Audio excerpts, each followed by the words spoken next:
funciona el micrófono, pero bueno, muchísimas gracias Ana Laura por esa invitación. Realmente es un gran placer y un gran honor para mí estar con todos ustedes esta mañana. Espero que me oyen bien, ¿me escuchan bien? ¿Sí? Bueno, entonces... Por la grabación, doctor. Por la grabación, sí, pero creo que no funciona. Ah, sí, ahora sí, perfecto. Bueno, entonces realmente es un gran placer y creo que lo que pues quisiera compartir con todos ustedes es una reflexión, claro, a partir de la literatura de viajes, pero digamos de una dimensión que quizá va más hondo, más de una forma más profunda, hacia las raíces de la circulación de saberes y de las posibilidades, de las formas y normas de vida que entonces esa literatura de viajes nos permite desarrollar. En ese sentido, y lo digo de antemano, el seminario se va a dirigir no hacia una historia espacial, una Raumgeschichte, una historia espacial, sino una historia vectorial, es decir, una historia basada en el movimiento. O sea, no tanto en las formas estables, estructuradas, estables en ese sentido, como por ejemplo una sala como esta que tiene su propia estructura espacial dada, ¿no? Con las miradas ya casi previsibles y de todas formas estructuradas de antemano, con una centralización, digamos, de una como diría Freud, una Bahnung, o sea, una relacionalidad prefijada, preformulada, sino estoy pensando también en una visión vectorial de esta sala, es decir, esa sala, para entender esa sala y este momento, es imprescindible comprender de que estamos frente a una confluencia de diferentes itinerarios, de diferentes circulaciones, de diferentes movimientos que cruzan esta sala. Y no podemos entender esta sala sin este movimiento que configura el espacio de la sala. Es decir, la vectoricidad que configura una espacialidad dada. Detrás del espacio siempre el movimiento y la espacialidad configurada a través de los movimientos que entonces cruzan ese mismo espacio. Entonces no quisiera que entiendan mis reflexiones a lo largo del seminario como una especie de area studies, de estudios de área, sino trans-area studies, de estudios transareales, o sea, que cruzan los diferentes áreas, configurándolos a través de sus movimientos, de sus cruces, ¿no?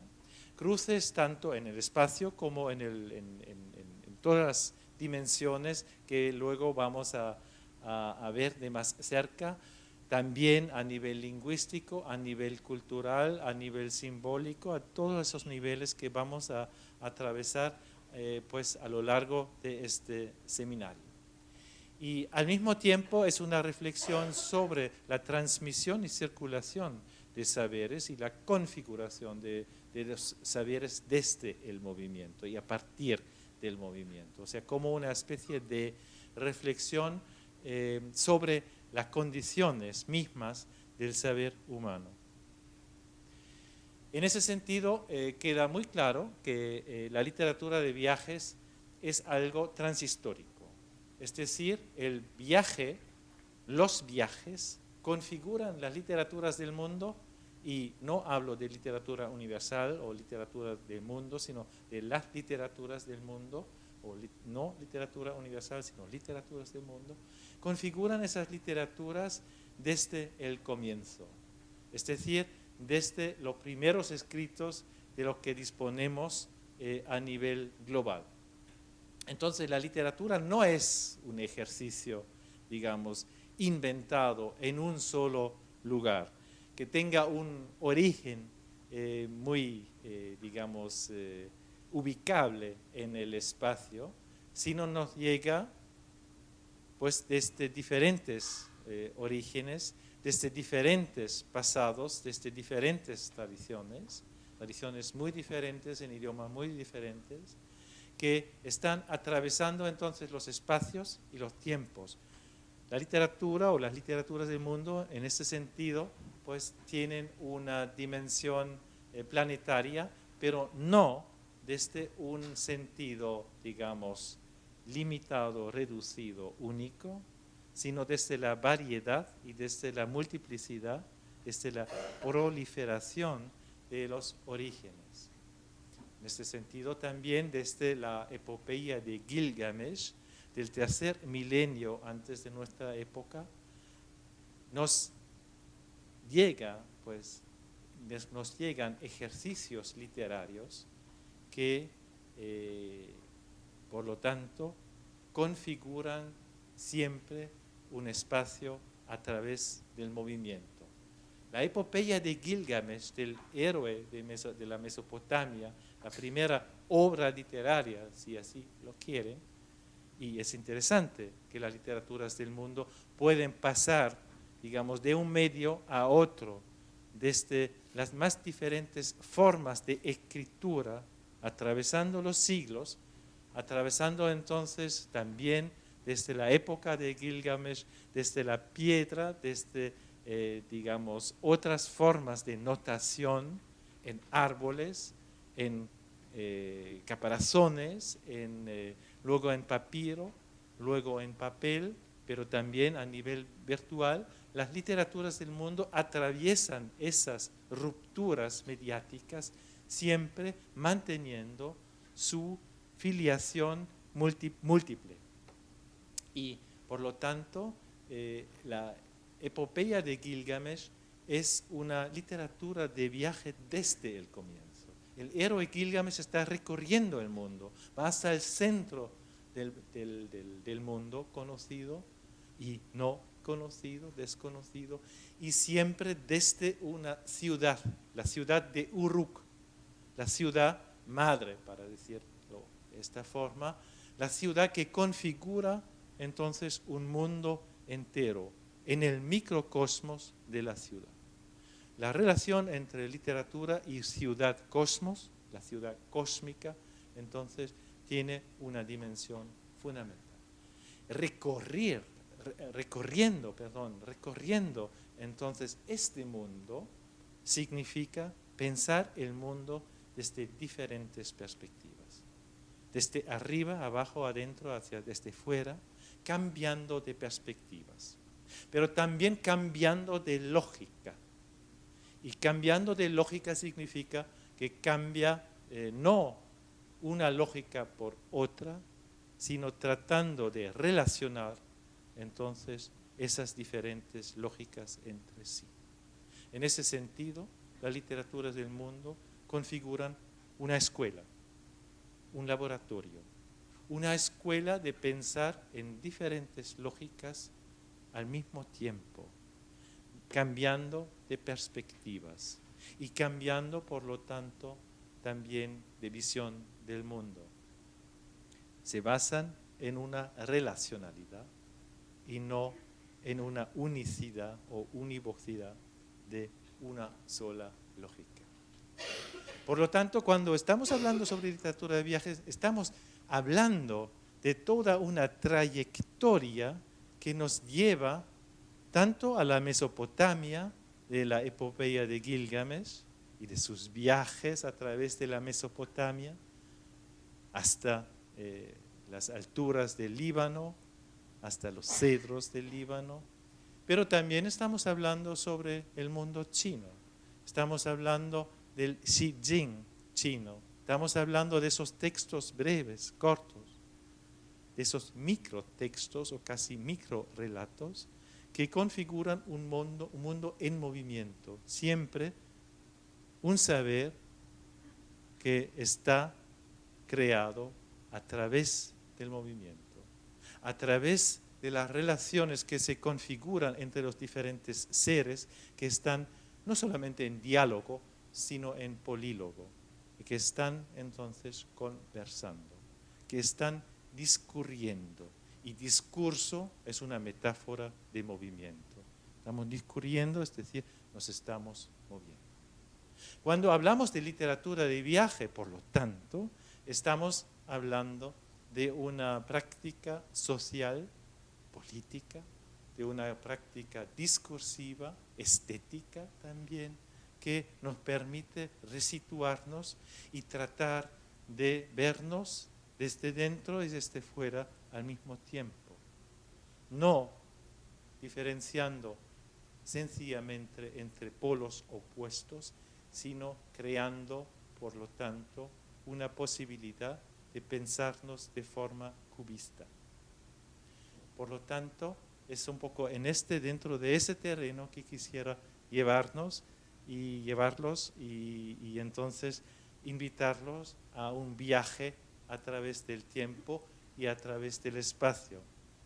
Aunque esta sala parece que no se está moviendo, creo que, digamos, esa invitación al viaje, invitation au voyage en el sentido de Baudelaire, entonces podrá pues movernos un poco de aquí y ponernos en relación con muchos archipiélagos del saber, una metáfora sobre la cual voy a volver más en adelante. ¿Cómo podemos narrar el mundo? ¿Cuáles son las posibilidades que existen para narrar el mundo? En una obra que también en el contexto postcolonial ha sido muy debatida luego, una obra del exilio, y no por casualidad, porque muchas obras muy importantes, como la de Alfonso Reyes, ¿no?, nacen del exilio, nacen de la experiencia de un cambio de perspectivas, en ese sentido obligatorio, forzado, violento, brutal. En una obra entonces escrita entre 1942 y 45 en Istambul, en el exilio de Istambul, el romanista alemán Erich Auerbach ha escrito un libro que se llama Mimesis, Dargestellte Wirklichkeit der abendländischen Literatur, la representación de la realidad en la literatura occidental. En este libro diferencia entre dos posibilidades de narrar el mundo de antemano. La primera posibilidad es como lo llama él, texto bíblico. Es decir, el narrativo bíblico, biblischer Erzählungstext, como lo llama, que viene de diferentes fuentes, de diferentes idiomas, que se configura en una historia universal de la que no podemos salir. Todo lo que estamos haciendo, todo lo que estamos viviendo está dentro de esa historia, está dentro de esa Weltgeschichte, de esa historia mundial. Y el texto narrativo entonces trata de crear la totalidad a través de la integración de las regiones más diferentes del planeta, trata de integrar un mundo en su totalidad, de forma narrativa. La segunda posibilidad es la forma, digamos, que nos presentan los cantos homéricos, según Auerbach siempre. Es decir, de una diégesis, es decir, de un espacio-tiempo, o de un cronotopo, como diría Bakhtin, de un espacio-tiempo limitado. En ese sentido, en los cantos homéricos, limitado al mundo archipiélico, al mundo griego de la antigüedad greco-romana luego. Es decir, es un mundo limitado, pero que está, digamos, construye la totalidad de ese mundo a través de un espacio-tiempo limitado. Podríamos llamar esa segunda forma fractal. Es decir, que la fractalidad de ese mundo consiste en el hecho de que en un espacio-tiempo limitado está construyendo el mundo en su totalidad. Está construyendo entonces cómo esa, digamos, el término fractal ha sido inventado, como ustedes saben, por Benoit Mandelbrot. Es una reflexión geomatemática sobre la dimensionalidad de lo infinito que en lo infinito construye la totalidad. Por ejemplo, en una hoja toda la estructura del árbol. O, por ejemplo, en el coliflor, en una parte del coliflor, la estructuración completa del coliflor.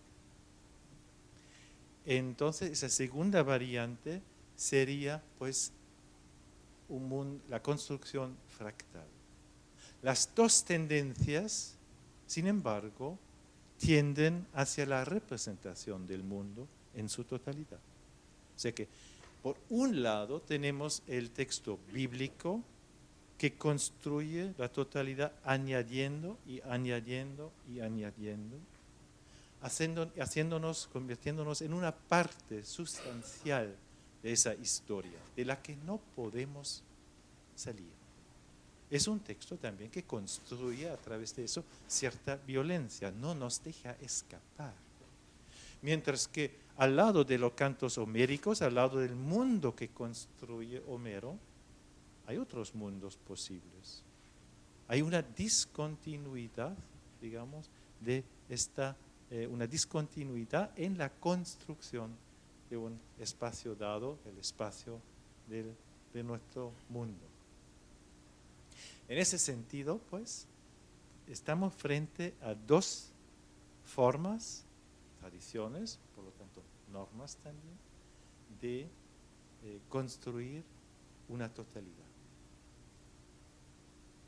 ¿Cómo ponerla en movimiento? Y ahí necesito, pues, la primera imagen. A través de un viaje, pero de un viaje que se configura en un paisaje de la teoría. El concepto del paisaje de la teoría me parece en ese sentido primordial. Aquí estamos frente a un viajero, como lo vemos. Estamos frente a un viajero que se llama Alejandro de Humboldt y es un óleo creado por Ludwig Schrader, pintor alemán, en 1859, pocos meses antes de morir Humboldt, quien, como muchas veces, se deja representar, espero que lo ven más o menos claramente, entre la cumbre del Chimborazo y la del Canguayrazo. O sea, en los Andes de lo que hoy es el Ecuador. Y hay una relación entre la cabeza blanca del viajero y la cúspide, la cima del Chimborazo. Es un paisaje de la teoría en más de un sentido, porque el Chimborazo, como ustedes saben, quizás, es la única montaña, digamos, el único volcán a cuya cima Humboldt nunca ha llegado. Nunca ha llegado al tope, a la cima del Chimborazo. Es decir, que ha tenido que renunciar en el último momento a la subida, digamos, final. Y por lo tanto se ha convertido en la montaña emblemática para Humboldt. Porque el viaje de la vida nunca llega a su fin. Nunca estamos llegando, siempre hay un momento que lleva más allá. No hay un punto final. La ciencia, por ejemplo, no tiene un punto final. Siempre lo que alcanzamos en un momento determinado, pues nos invita a buscar más, a investigar más, a ir más allá de eso. Entonces, un currículum vitae, si tiene un punto final, y esto se indica aquí muy claramente, porque es un Humboldt, que ya casi llega a los 90 años, lo que, digamos, con la esperanza de vida del siglo XIX significaría como una edad de 108, 110 en nuestra época, o sea, un hombre ya mayor, digamos, diríamos. Es decir, un currículum vitae, un recorrer, un camino vital que está llegando a su final y sin embargo hay otras temporalidades. Claro, estamos frente a un señor de casi 90 años que por supuesto ya no viaja, que por supuesto no puede viajar al Ecuador, sino ha sido la persona que tenía 30 años que había viajado ahí por esa zona. Entonces hay una superposición temporal. Hay por lo menos dos épocas que se están superponiendo. Al mismo tiempo está escribiendo. Y está escribiendo, como siempre, sobre sus rodillas. Cosa que siempre hacía, como lo vamos a ver en un momento posterior, que siempre hacía como un viajero. Como un viajero que no tiene una mesa de trabajo. Paisaje de la teoría también en ese nivel, porque los escritores en el siglo XVIII se representaban siempre en su mesa de trabajo, siempre en su mesa de trabajo como el punto, el lugar desde donde se construye y desde el cual circula el saber. Aquí es desde, digamos, una puesta en escena de un lugar itinerante, de una mesa de trabajo que se mueve, que se está moviendo, que se produce el saber y que, digamos, entra en circulación. Entonces, por lo menos hay dos tiempos superpuestos, digamos, 1859, un poco más de medio siglo antes, cuando el viaje, o sea, 1800 que tuvo lugar entre 1799 y 1804. Y entonces hay como una especie de relación, digamos, temporal, y también superposición de espacios del Chimborazo y del lugar de la escritura, porque este hombre de casi 90 años seguía publicando, cosa que había hecho durante toda su vida, una vida de más de 70 años publicando libros, escribiendo y publicando libros. Es decir, durante 3 generaciones científicas, contando una generación científica en el 18, 19, siglo XIX, como 22, 23 años más o menos. Entonces, esa superposición nos está poniendo frente a toda una vida de viajes, y no solamente los viajes de una vida. Esa vida de viajes, también una referencia y una reflexión sobre la vida que tienen los viajes, y también sobre esa estructuración de un paisaje de la teoría que no alcanza un punto final. No llegamos al punto final en la producción de un saber que aquí se pone en escena, en esta escritura. Se ha dicho de paso que ustedes ya desde el 4 de diciembre del año pasado tienen acceso a todo lo que ha escrito Alejandro de Humboldt sobre las Américas, en su viaje americano.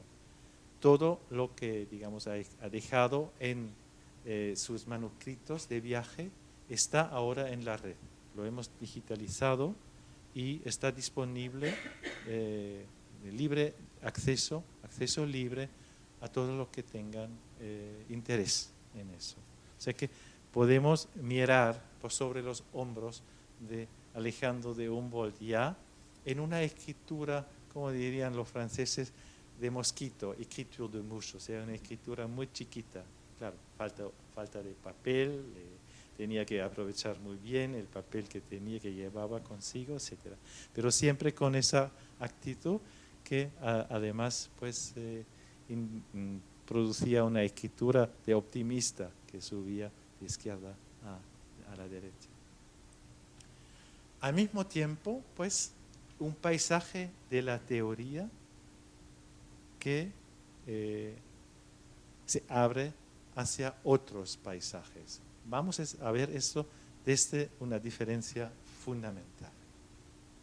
Otra mesa de trabajo móvil y al mismo tiempo muy bien integrada en otro paisaje de la teoría. Estamos ahora con el joven Humboldt en un cuadro de Weitz de 1807, pero que se refiere a ese Humboldt de 1799. Él había nacido 30 años antes, o sea, tenía 30 años y está aquí en la región del Orinoco.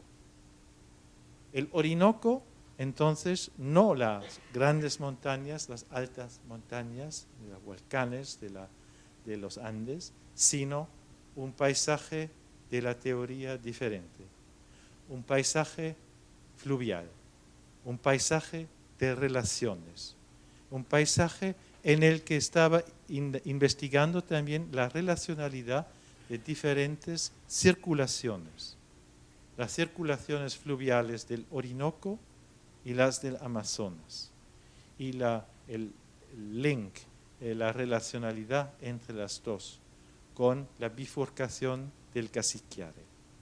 Es otro paisaje de la teoría en el que la circulación se relaciona entre diferentes corrientes, en el que existe una red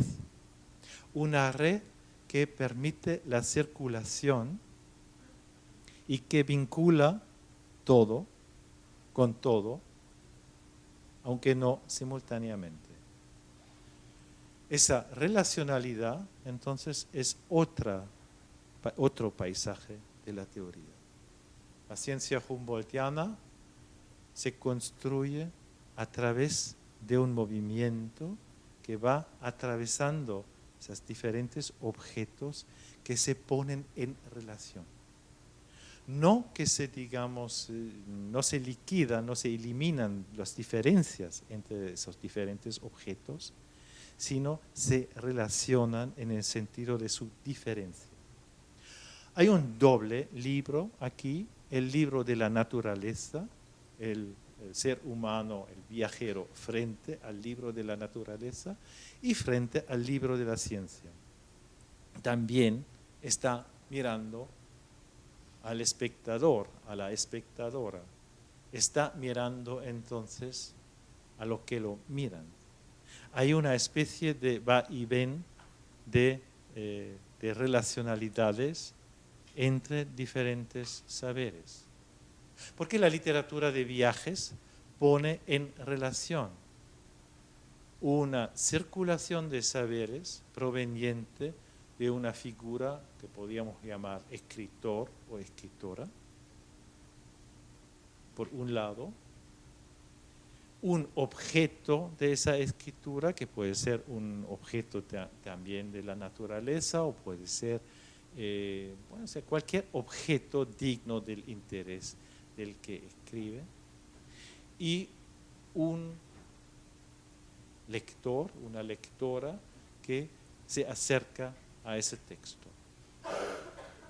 Produce un saber sobre el vivir que en muchos casos, en el caso de los viajeros, es un saber sobre vivir.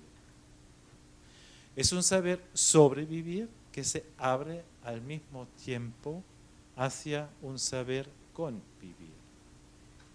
Porque el viajero va a atravesar contextos culturales muy diferentes, contextos naturales muy diferentes. Y cuando digo naturaleza, lo digo en el sentido ya de la teoría actual entre, digamos, que pone en tela de juicio la diferencia entre naturaleza y cultura. Ya desde los años 60, en la geografía, ya no hacemos la diferencia entre un paisaje de la naturaleza, paisaje natural, y un paisaje de la cultura, paisaje cultural. ya no existe esa diferencia, lo que no significa que, digamos, que no exista la diferencia entre cultura y naturaleza. Pero estamos conscientes del hecho de que estamos construyendo la naturaleza, o lo que llamamos naturaleza, siempre desde un punto de vista cultural. Y sabemos que el concepto de naturaleza en bastantes culturas de este mundo no existe. Por lo tanto, la naturaleza es una construcción, y Alejandro de Humboldt, en ese doble libro de la naturaleza y sobre la naturaleza, el libro de la naturaleza abierta por delante de sus ojos, y el libro sobre la naturaleza escrita por la ciencia, presentan y proyectan lógicas diferentes. Aquí entonces tenemos un mundo relacional. Estamos frente a un paisaje de la teoría relacional. Y estamos frente a un paisaje que, por supuesto, implica el movimiento. Porque la palabra, el concepto mismo de paisaje, se abre desde el horizonte, desde el movimiento. El horizonte también es un concepto en movimiento, porque el horizonte siempre cambia. Por lo tanto, los primeros ejemplos aquí, pues, están relacionados de forma contrapuesta entre, digamos, un espacio en movimiento que en sus circulaciones se relaciona con todo un continente, y un espacio que, por supuesto, se abre también hacia otro mundo. Esto es una imagen de la mesa de trabajo de Humboldt, de Alejandro de Humboldt en Berlín. Solamente quisiera notar que, por supuesto, ahí reconocen al mismo Alejandro de Humboldt escribiendo, no en su mesa de trabajo, sino sobre sus rodillas, ¿no? El viajero, el viajante, el que escribe desde el movimiento con un mapa ahí al fondo. Mucho podríamos decir sobre esa representación de Humboldt, que también obedece toda una serie de tradiciones y pautas de la historia del arte. Hay toda una tradición de representación frente a una ventana abierta desde la cual entra la luz, algo que es muy importante también, digamos, en la representación de un escritor en su escritorio. Una mesa de trabajo que, se ha dicho de paso, todavía existe y está presente en una exposición actual en París, o sea, esa mesa de trabajo existe, pero epistemológicamente interesante, es muy interesante a nivel epistemológico el hecho de que está escribiendo fuera de esa mesa de trabajo, desde el movimiento. Entonces, quizás volviendo a la primera imagen, entonces quisiera pues invitarlos a un viaje a través digamos, de una literatura de viaje que es más que la literatura de viaje. Y quisiera abrir ese viaje a través y con una paradoja. La literatura es porque es más de lo que es. Es decir, que solo entendemos la literatura si vemos lo que al mismo tiempo representa. Que solo vamos a entender la literatura de viajes si entendemos que literatura de viaje es una práctica cultural, social, literaria, simbólica, que implica toda una serie de tradiciones y de formas y normas de la anotación, de la notación, que va mucho más allá de lo que hoy llamamos literatura de viajes. Nos permite entonces ver de qué forma estamos pensando. Y vamos a ver a lo largo del seminario también que la invención de la perspectiva central, allá por 1428, por Brunelleschi, en la Italia renacentista, pero como lo sabemos por muchas indagaciones, investigaciones recientes, bajo la fuerte influencia del mundo árabe, en esa creación, en ese cálculo de una perspectiva central que se ha convertido en algo natural para nosotros a lo largo de los siglos, vemos de qué forma entonces esa perspectiva central domina lo que estamos pensando. La literatura de viaje entonces está trabajando, está incluyendo también esa perspectiva central del viajero que, digamos, con su perspectiva, con su cámara lúcida, está recorriendo el mundo y que en este movimiento entonces está configurando el mundo desde esta perspectiva, que parece natural, pero que por supuesto no lo es. Y si en el género de la literatura de viajes, hoy en día, hacia finales o desde finales del siglo XX, mucho en este siglo XXI, estamos frente a la pérdida de esa figura del viajero con su perspectiva central como un requisito natural de ese viaje. Vemos de qué forma podemos repensar el mundo más allá de esa perspectiva central. Esa perspectiva central que quisiera entonces pues recorrer a lo largo de una serie de contextos históricos. Y de esos contextos históricos con lo que nace lo que hoy llamamos la globalización.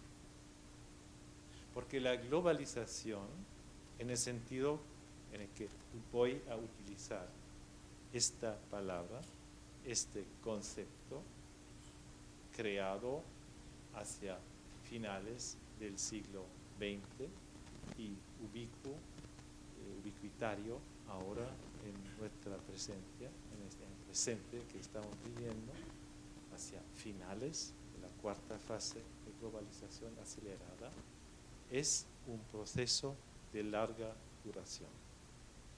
Es un proceso de larga duración que, digamos, en la formulación del proyecto global de llegar a Oriente a través de pasar por Occidente, surge de una forma totalizadora, totalizante, con el proyecto de Colón.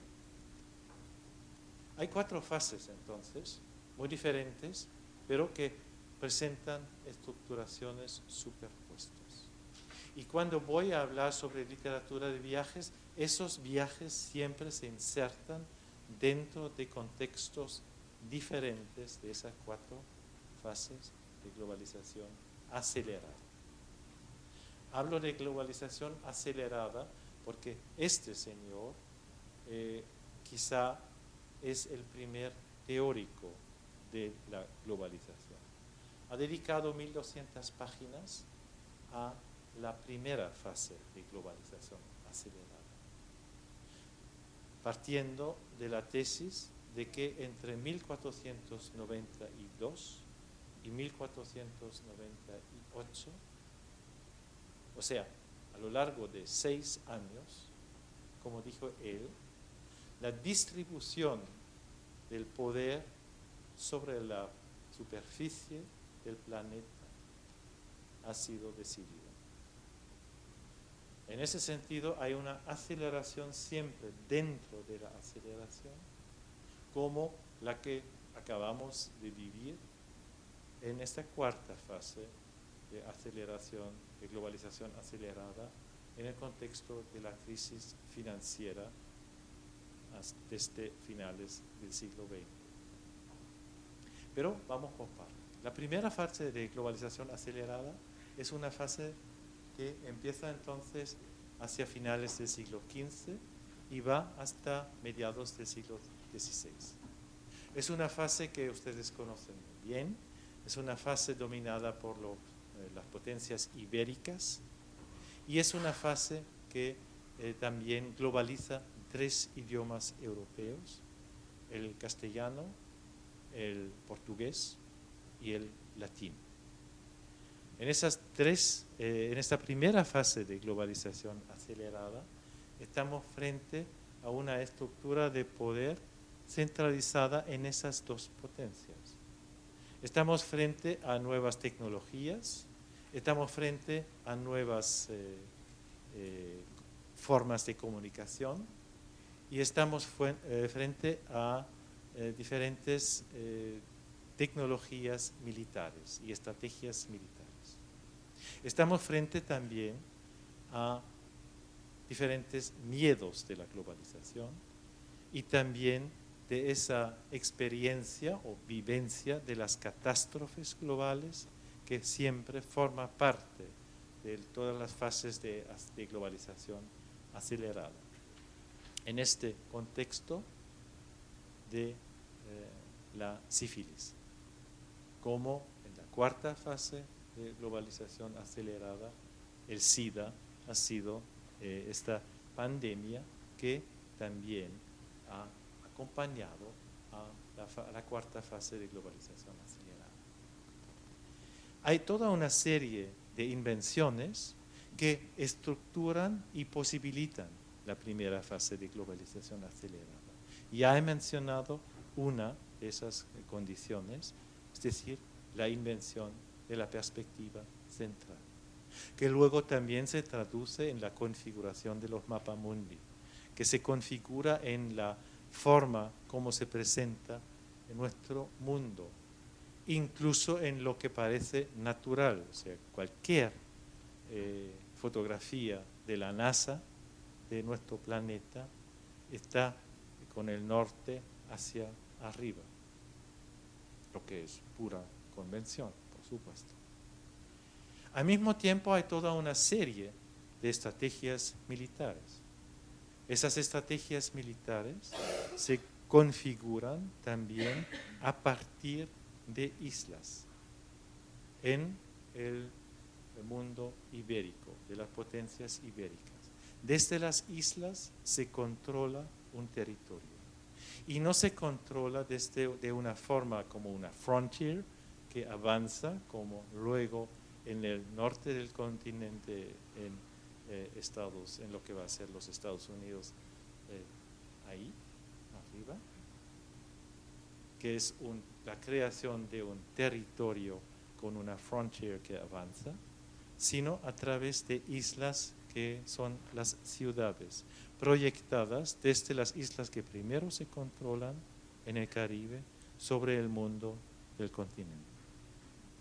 Ahí radica buena parte de la diferencia del sistema colonial en la primera fase dominada por España y Portugal, tanto a nivel de la expansión hacia el oeste como hacia el este, tanto en cuanto a las Américas como al mundo africano como al mundo asiático. Es muy interesante que esa separación de esos movimientos es muy posterior a esta fase. Nos hemos especializado en los area studies según una lógica territorial y estable, y no desde un movimiento, o sea, una vectorización, una comprensión vectorial de esa historia. No así en la misma fase, la primera fase de globalización acelerada, por ejemplo, en las colecciones. La colección de Ramusio, por ejemplo, implica tanto, o sea, en esa colección, la expansión, el movimiento expansionista, colonialista del proyecto ibérico hacia el mundo americano, hacia el mundo africano y hacia el mundo asiático, en el mismo libro. Así, por ejemplo, encontramos en Ramusio, es decir, en una colección de 1550, que ya está constatando y sacando las conclusiones de esa primera fase de globalización acelerada, tanto hacia Asia, África, como hacia las Américas, incluyendo, por ejemplo, un gran viajero como Leo Africanus, Giovanni Leone l'Africano, nacido más o menos en 1492, no se sabe exactamente, entre 92 y 95, en la Granada de los Nasridas, árabe. Luego, digamos, con su experiencia de emigración hacia el norte de África, en sus viajes transsaharianos y luego al este del Mediterráneo, y luego capturado por unos bárbaros cristianos que lo regalan, que lo dan como regalo al Papa en Roma. Leo Africanus ha escrito no en su idioma, sino desde una experiencia translingual, escribiendo en otro idioma, la descrizione dell'Africa en italiano. Y desde esta descripción del África vemos de qué forma se construye el continente a partir de los viajes. Son los viajes que configuran el continente africano. Y son los viajes de este joven, de Giovanni Leone l'Africano, que lleva el nombre del Papa Leone X, en su mismo nombre, añadiendo lo de africano, que dan, digamos, o que nos presentan el saber sobre el África hasta los tiempos de Mango Park. Es el viajero Giovanni Leone l'Africano, o Leo Africanus, que a través de su saber acumulado a lo largo de 3 viajes transsaharianos, de viajes hacia el este del mundo árabe, hacia Constantinopla, o sea, hasta Istambul, que reconfigura entonces un mundo bastante desconocido a los europeos. Y es a través de un mundo vectorial que por supuesto también implica todas las expansiones y todos los miedos de la globalización, llegando también al norte de África ese miedo de una pandemia que ya ha, digamos, producido muchas víctimas también en el norte de África, el sífilis. En este contexto, entonces, nace todo un continente a través del movimiento y a través de una perspectiva que cambia cada rato. Literatura de viajes, entonces, es la creación, en este sentido, de un continente a través de los viajes que lo cruzan, de una forma transarial.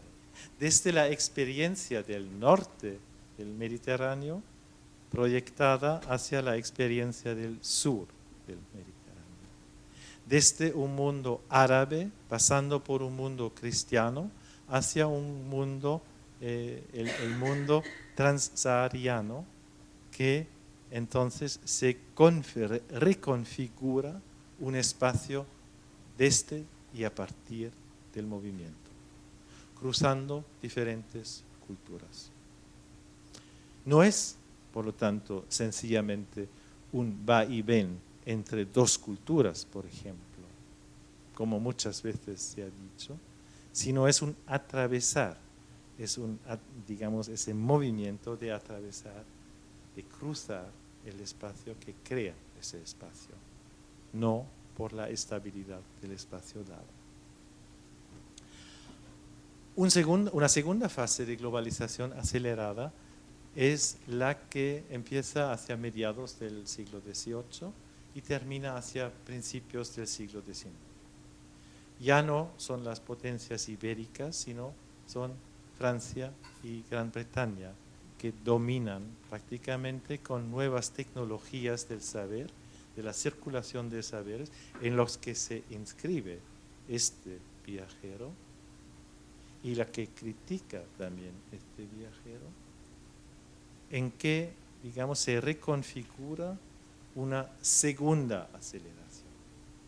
Ahora ya no son las carabelas, sino las fregatas. Ahora ya no son los tableaux de la nature, ya no son, digamos, ya no es la configuración estable del saber en cuadros apartados, sino es la introducción de la historia a todos los niveles del saber.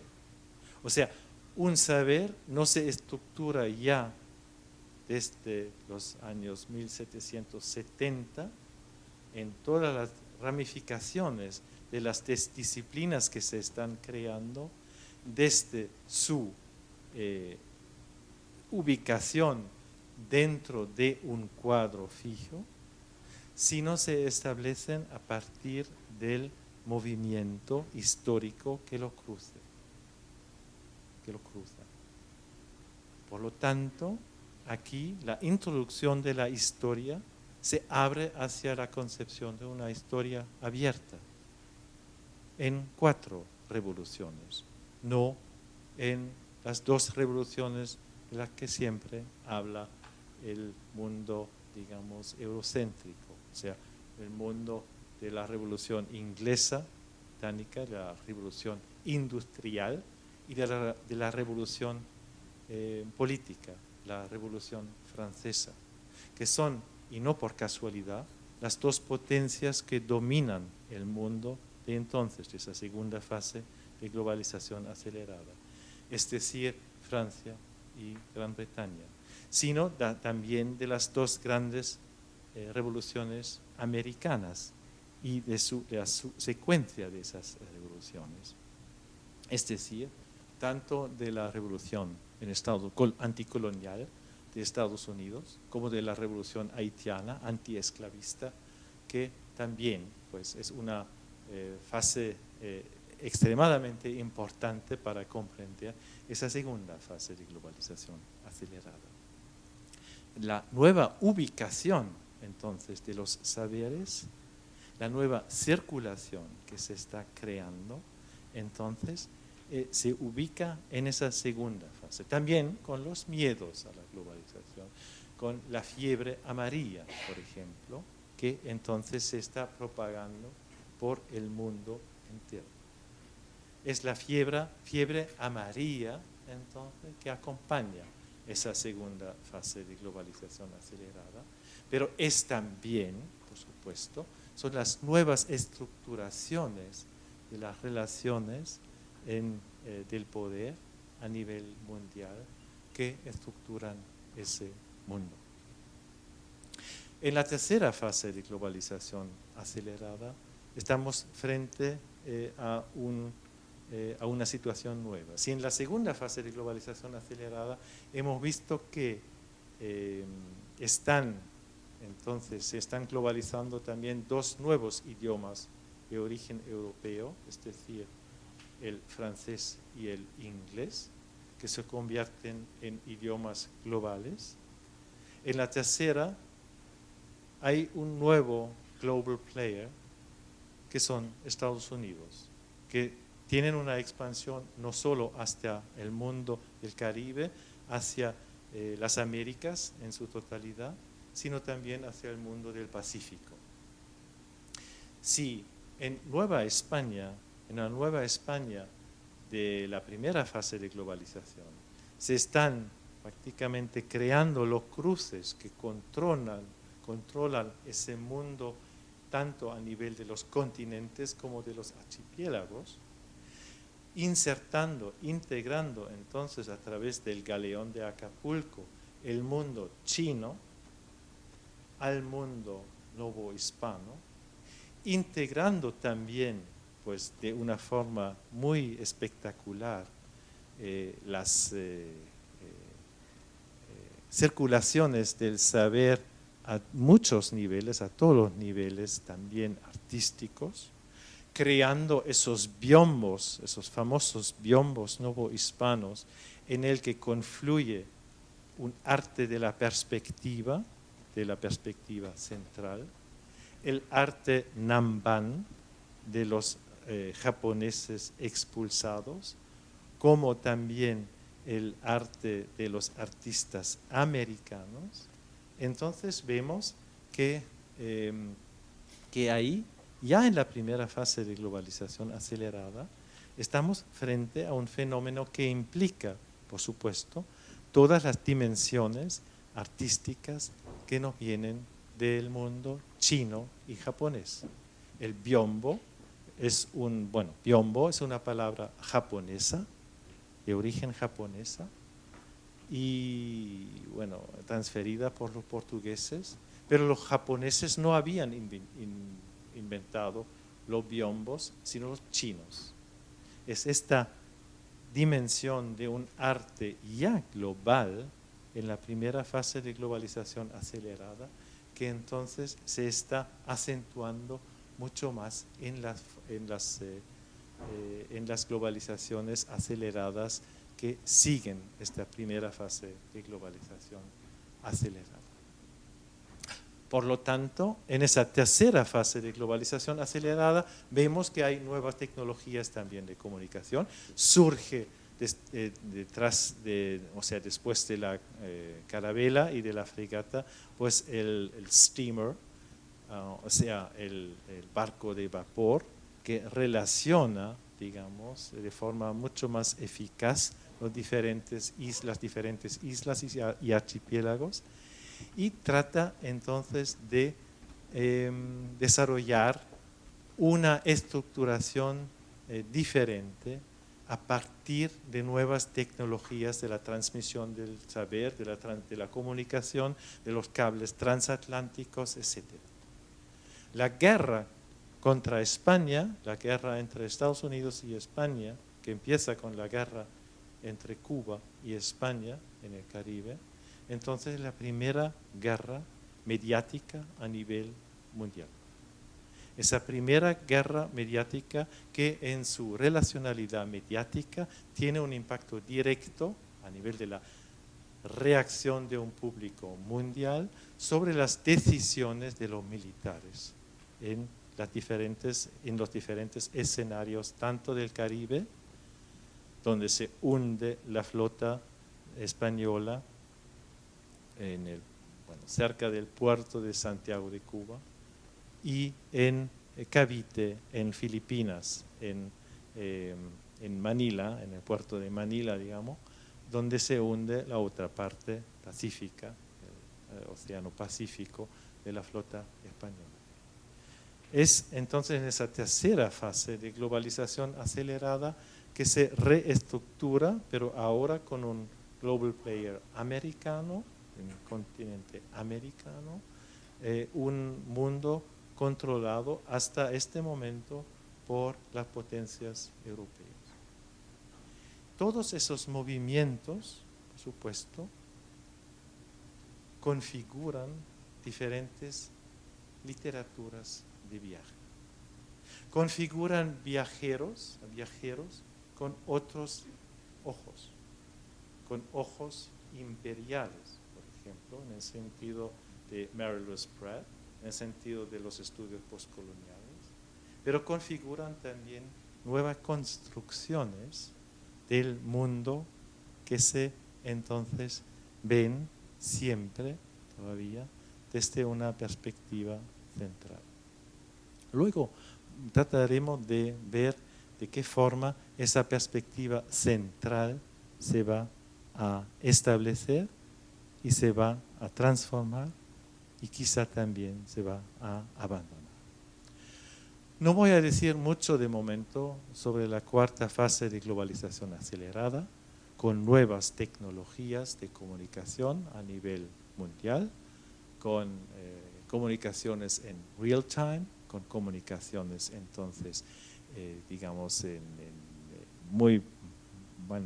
transmisiones directas, con nuevas posibilidades de notación virtual, con nuevas tecnologías militares, por ejemplo, el portaavión, que es una especie de cruce de la estrategia de los barcos y del steamer, con el nuevo elemento globalizante, que es el avión. Es decir, en el portaavión confluyen esas dos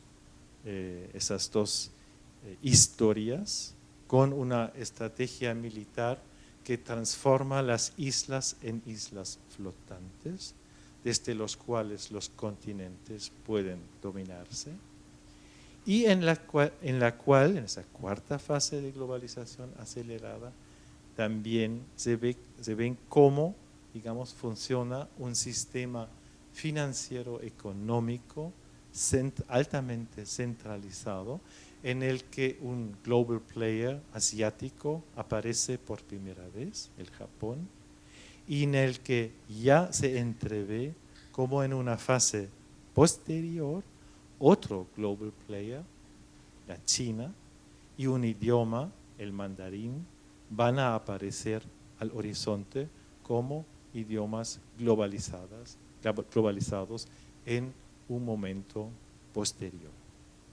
Bueno, ahora vamos a pasar rápidamente. Sí, bueno, no voy a insistir sobre eso, puede seguir. Son las anotaciones, puede seguir todavía. Ya. ¿Cómo se configura un espacio del saber?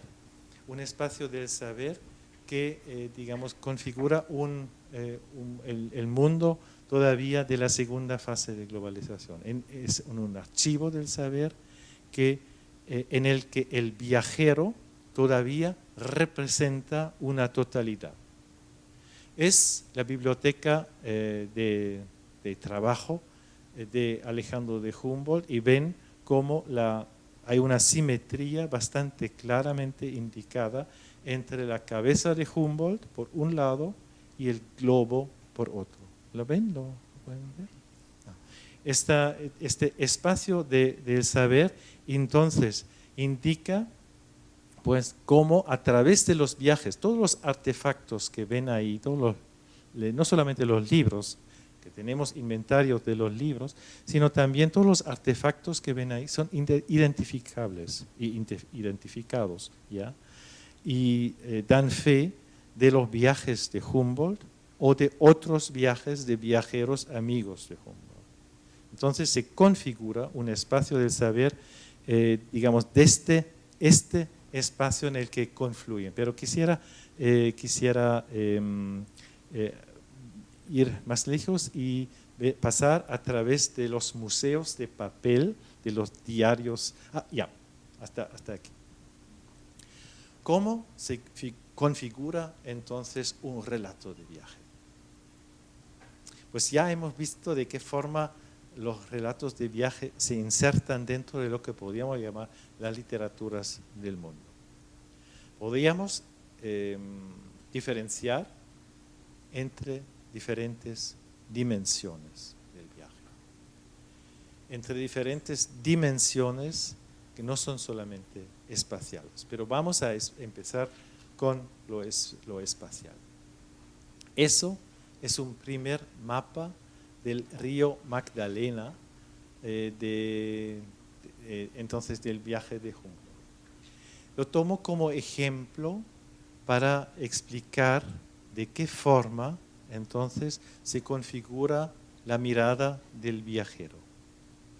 Porque es una línea limitada por lo que ven los ojos primero, siguiendo una ruta, en este caso un río.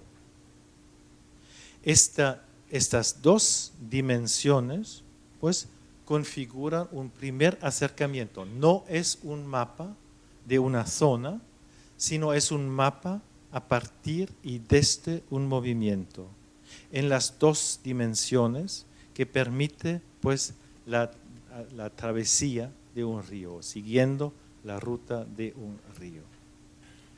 Además de eso, y ven cómo está poblando prácticamente el mapa, hay grandes espacios vacíos. Esos espacios vacíos se llenan con informaciones adicionales. No sé si alcanzan a ver un poco el tipo de comentario, pero esos espacios en blanco, que por supuesto en un mapa cartográfico no aparecen como tales, sino se llenan desde una perspectiva ya no de un viajero, sino de una mirada centralizadora, de una perspectiva central desde arriba, que domina prácticamente la cartografía creada. Ven aquí cómo se construye a través entonces de un movimiento ocular y de informaciones que llegan al oído del viajero. Por ejemplo, informaciones acerca de la relación entre diferentes ríos aquí que aparecen, digamos, en su confluencia con el río central. Son informaciones a través de otros viajeros, a través de otros libros, a través de, por ejemplo, poblaciones indígenas. Son informaciones que se coleccionan y que se insertan dentro de esas dos primeras dimensiones del espacio. Hay una tercera dimensión del espacio y voy ahora, digamos, amplificando un poco el cuadro. Una tercera dimensión que es la dimensión de la altura. Es decir, la dimensión, es una dimensión que, donde se visibiliza y se visualiza lo que se ve y lo que no se ve. La tercera dimensión es una dimensión que se estetiza en la segunda fase de globalización acelerada. O sea, una estética de la montaña, una estética de los cerros, de los volcanes, que nos parece muy natural, pero que surge en la segunda fase de globalización acelerada. Se visualiza entonces lo que es visible, pero al mismo tiempo se visibiliza lo que es invisible. Esta visualización la hemos visto en el primer cuadro. Esa visualización, por ejemplo, del Chimborazo, de la cadena de los volcanes, etc. Aquí se visibiliza lo que es a primera vista invisible, es decir, una tercera dimensión bajo la superficie, o también una tercera dimensión por debajo de la tierra, con las minas, con la estructuración geológica por debajo de la superficie, en la que se inserta lo que no es visible, sino solamente, digamos, indicable a través de indicios que no son sencillamente visualizables. En ese doble movimiento de visualización y de visibilización surge algo que caracteriza también, digamos, la literatura de viajes, que es su carácter friccional. Pero voy a volver sobre ese concepto. Lo que me importa entonces es que estamos frente a diferentes dimensiones. Las tres dimensiones que son entonces de tipo espacial.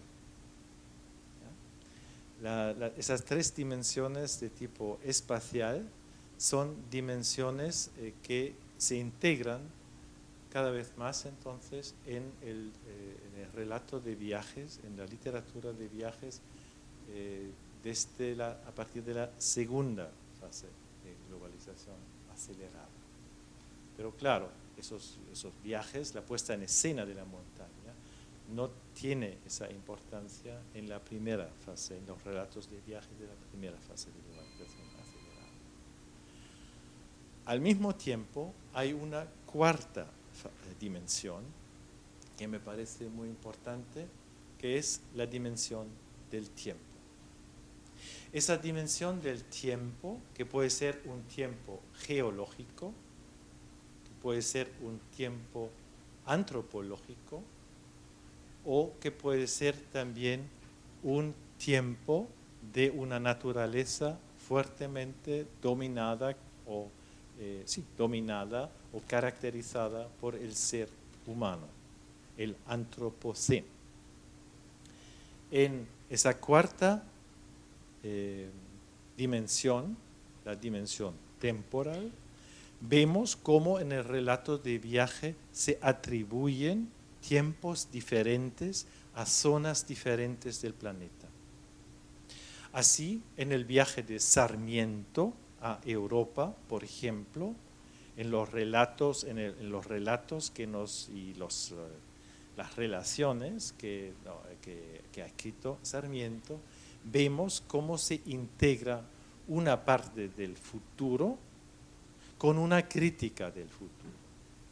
Como en el viaje al revés de Tocqueville, de 1832, a Estados Unidos, vemos cómo se configura un viaje hacia el futuro. La pregunta fundamental de Tocqueville es cómo va a ser el futuro de Europa. Y por eso viaja a Estados Unidos. Y esa pregunta de base que formula ya en las primeras líneas de su relato, entonces configura toda su percepción, esa cuarta dimensión de su viaje a través del tiempo. Cuando con la historización de todo tipo de saber que hemos visto en la segunda fase de globalización acelerada, que pone, siguiendo a Foucault y a Leibniz, un problema epistemológico a todo tipo de reflexión en la literatura de viajes, es decir, cómo to cope with, qué hacer con esa multiplicidad, con esa avalancha de informaciones que nos llegan a través de todos esos viajes, relatos de viajes. Y la respuesta epistemológicamente convincente es: lo vamos a agrupar desde diferentes, escalones temporales, o sea, vamos a procesar esa información según una lógica temporal, ¿no? Entonces vemos cómo esta cuarta dimensión, la del tiempo, puede proyectarse sobre una parte de la Tierra y otra no. El concepto hegeliano atribuye un futuro al norte del continente y no al sur. Acabamos de hablar sobre el viaje de Flora Tristan al sur del continente, a Chile, al Perú, a Arequipa, al mundo del joven Vargas Llosa. Ahí se atribuye un tiempo, se atribuye al viaje por el espacio una temporalidad inversa. Se viaja a través de un tiempo al revés, remontando el río del tiempo. O sea, adentrándonos dentro de un concepto, un poco como en Carpentier, los pasos perdidos, remontando, el viejo topo, remontando el río del tiempo para tener acceso a lo prehistórico. Este es más o menos en la misma época, el viaje de Tocqueville, en 1832, el viaje de Flora Tristan a mediados de los años 30 del siglo XIX, y entonces esa cuarta dimensión informa las formas y normas de la inserción de los datos dentro de la literatura de viajes. Cómo entonces un viaje por el espacio se transforma en viaje por el tiempo.